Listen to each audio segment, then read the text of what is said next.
नमस्कार प्रिय दर्शकों, आप देख रहे हैं ज्योतिष मंत्रा। प्रिय दर्शकों, आज का यह प्रयोग पुरुष वशीकरण प्रयोग है। उस परिस्थिति के लिए यदि आपके पति किसी दूसरी स्त्री के संपर्क में है तब आप इस प्रयोग को कर सकती हैं, या आपका पुत्र है, आपका भाई है, आपका कोई मित्र है जो बिगड़ गया है, कहीं दूसरे रास्ते पे जा रहा है, गलत रास्ते पे जा रहा है, उसको सही रास्ते पर लाने के लिए भी इस प्रयोग को किया जा सकता है। परंतु विशेषतः पति वशीकरण के रूप में यह प्रयोग विख्यात है। अत्यंत सरल विधान है और पूर्व में भी एक प्रयोग मैंने दिया है जो खाना खाते समय उस मंत्र का प्रयोग करना है। अत्यंत सरल विधान है और निश्चित प्रभावकारी है। आज का यह प्रयोग भी सरल है, किसी को कुछ खिलाना पिलाना नहीं है, सिर्फ एक मंत्र का जप करना है और उसके बाद उसका प्रयोग करना है। और प्रयोग अत्यंत सरल, निश्चित लाभ भी देगा और आपको प्रयोग में आनंद आ जाएगा। इतने से करने से इतना प्रभाव पड़ गया, क्योंकि आजकल एक समस्या चल रही है कि ज़्यादातर बच्चे माता पिता का कहना नहीं मानते। उस परिस्थिति में भी ये प्रयोग आप कर सकते हैं।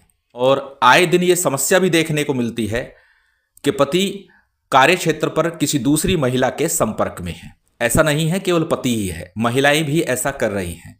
उनके लिए भी प्रयोग पूर्व में दे चुका हूं।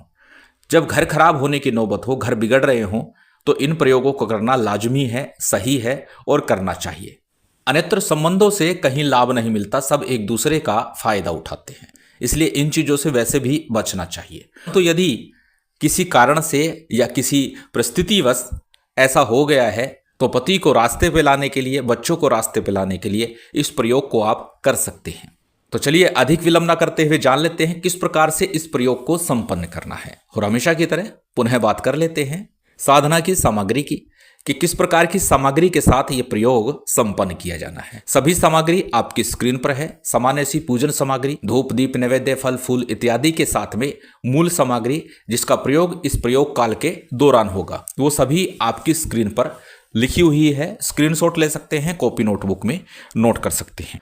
इस प्रयोग के लिए एक स्फटिक की माला लेनी है। रुद्राक्ष की या हकीक की माला का प्रयोग भी कर सकते हैं, परंतु श्रेष्ठ होगा स्फटिक की माला जो कि प्राण प्रतिष्ठित हो। प्राण प्रतिष्ठा विधि मैं दे चुका हूं। साबर मंत्रों के माध्यम से सरल रूप में आप प्राण प्रतिष्ठा यंत्रों की माला की कर सकते हैं।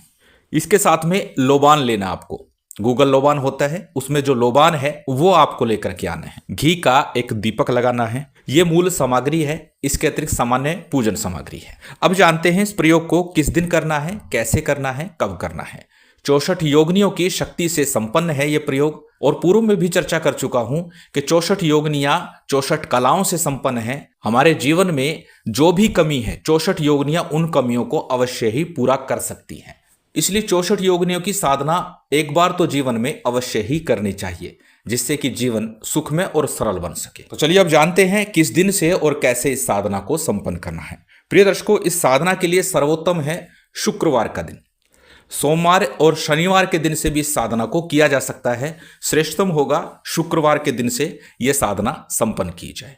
इस साधना के लिए सबसे पहले किसी देवी मंदिर में आप जाइए, गुलाब के कुछ फूल लेकर के जाइए, इत्र लेकर के जाइए, साथ ही कुछ नैवेद्य, दूध का बना कोई भी नैवेद्य ले जाइए, माँ को अर्पित कीजिए। अपनी समस्या बोलिए कि जीवन में इस प्रकार की समस्या चल रही है, उसके निराकरण के लिए मैं आया हूँ या मैं आई हूँ।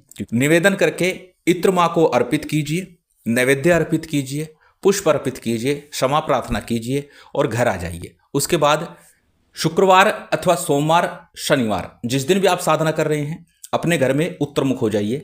संध्या काल सूर्यास्त के बाद आप ये साधना संपन्न कर सकती हैं, आरंभ कर सकती हैं। उत्तरमुख होकर अपने सामने किसी चौकी अथवा पट्टी के ऊपर लाल अथवा पीले रंग का एक वस्त्र बिछाइए। उस वस्त्र के ऊपर हल्दी से रंगे हुए, रोली से रंगे हुए चावल रखिए। उसके ऊपर 64 योगिनी यंत्र आपको स्थापित करना है। एक घी का दीपक प्रज्वलित करना है यंत्र के बाईं ओर, आपके दाहिनी ओर। दीपक के नीचे भी थोड़े से अक्षत रखिएगा, सीधे दीपक को मत रखिएगा। उसके बाद में शुद्धि आचमन करके संकल्प कीजिए किस लिए आप ये प्रयोग संपन्न कर रही हैं। पति के लिए कर रही हैं, पुत्र के लिए कर रही हैं, भाई के लिए कर रही हैं, या कई बार माता पिता भी रुष्ट हो जाते हैं तो उनके लिए भी आप कर सकते हैं।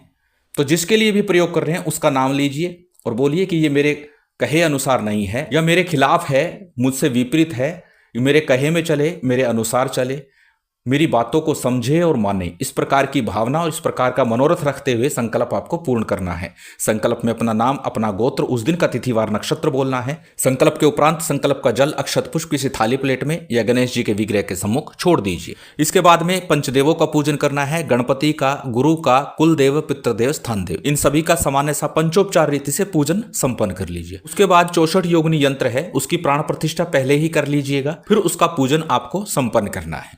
64 योगिनी यंत्र के पूजन के साथ ही भगवान शिव का पूजन आपको अवश्य ही करना है कि 64 योगिनियां शक्ति का स्वरूप है और शक्ति के साथ शिव की पूजा अनिवार्य है। और जब शिव की पूजा होगी उसके बाद भैरव जी की पूजा करनी है, क्योंकि जब जब शक्ति की पूजा होती है तो भैरव की पूजा अनिवार्य रूप से करनी होती है। सभी का सामान्य पंचोपचार रीति से जो भी सामग्री आपके पास है पूजन कर लीजिए। पूजन के उपरांत में एक माला गणेश मंत्र और एक माला गुरु मंत्र अवश्य जपना है।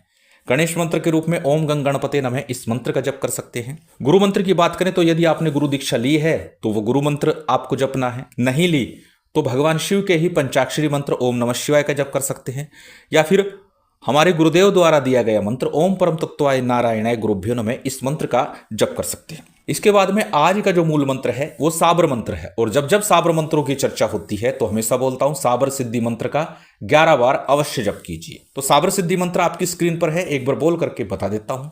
गुरु सठ गुरु है वीर, गुरु साहब सुमरी बड़ी भांत, सिंगी टोरो बन कहू मन नाऊ करतार, सकल गुरु की हर भजे, घट्टा पकर उठ जाग, चेत संहार श्री परमहंस। ये साबर सिद्धि मंत्र है। प्रत्येक साबर मंत्र की साधना में 11 अथवा 21 बार इसका जप अवश्य करना चाहिए। साबर सिद्धि मंत्र जप के बाद में आज का जो मूल मंत्र है इसका 2 माला का जप करना है, मात्र 2 माला। 2 माला जप के बाद में 21 बार थोड़ी सी अग्नि प्रज्वलित कर लीजिए।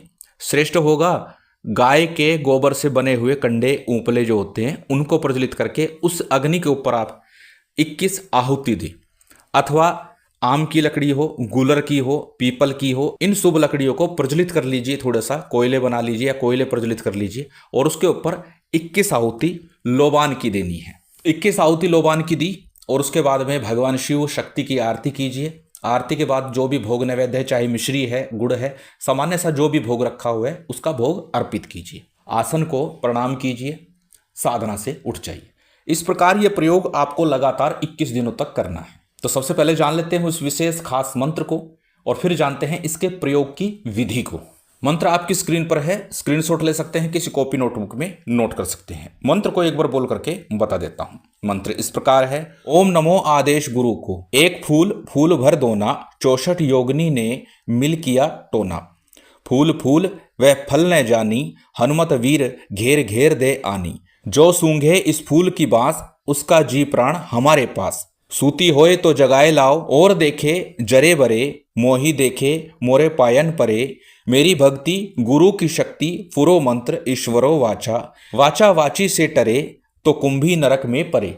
ओम नमो आदेश गुरु को, एक फूल फूल भर दोना, 64 योगिनी ने मिल किया टोना, फूल फूल वह फल न जानी, हनुमत वीर घेर घेर दे आनी, जो सूंघे इस फूल की बांस, उसका जी प्राण हमारे पास, सूती होए तो जगाए लाओ, और देखे जरे बरे, मोही देखे मोरे पायन परे, मेरी भक्ति गुरु की शक्ति, फुरो मंत्र ईश्वरो वाचा, वाचा वाची से टरे, तो कुंभी नरक में परे। थोड़ा सा बड़ा है परंतु हमेशा बोलता हूं पहले मंत्र को याद कीजिए। दूसरा ऑप्शन इस मंत्र के लिए है कि भोजपत्र पर इस मंत्र को चंदन से लिख लीजिए, सिंदूर से लिख लीजिए और उसके बाद इसे सामने रखिए और फिर इस मंत्र का जप कर सकते हैं, तो भी यह मंत्र लाभ देगा। अब जानते हैं प्रयोग विधि। प्रयोग विधि 2 प्रकार से संपन्न कर सकते हैं। साधना की सामग्री बताते हैं, उसमें लिखाया हुआ है, इत्र भी लिखाया है, फूल भी लिखाए हैं। प्रयोग करते समय क्या करना है?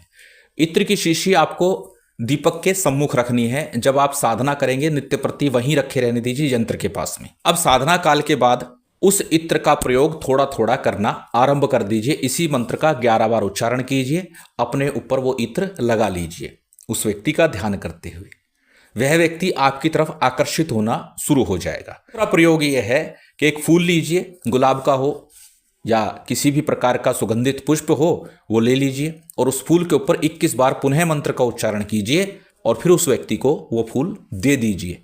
कैसे देंगे, कैसे नहीं देंगे, वो आप पर निर्भर है। लेकिन प्रथम प्रयोग बताया, इत्र लगा करके उसके सम्मुख जाएंगे। उस इत्र की खुशबू जैसे ही वो सूंघेंगे तो निश्चित ही वो आपकी तरफ आकर्षित हो जाएंगे।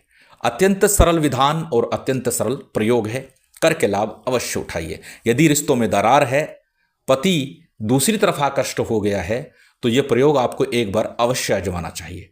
शिव शक्ति की विशेष कृपा आप सभी को प्राप्त हो, यही कामना है और उम्मीद करता हूं आज की ये जानकारी, ये वीडियो आपको अच्छी लगी होगी। यदि अच्छी लगी हो तो कृपया लाइक कीजिएगा, शेयर कीजिएगा। यदि चैनल पर नए हैं तो सब्सक्राइब कर बेल आइकन बटन दबा दीजिएगा। जय माता दी, जय श्री राम।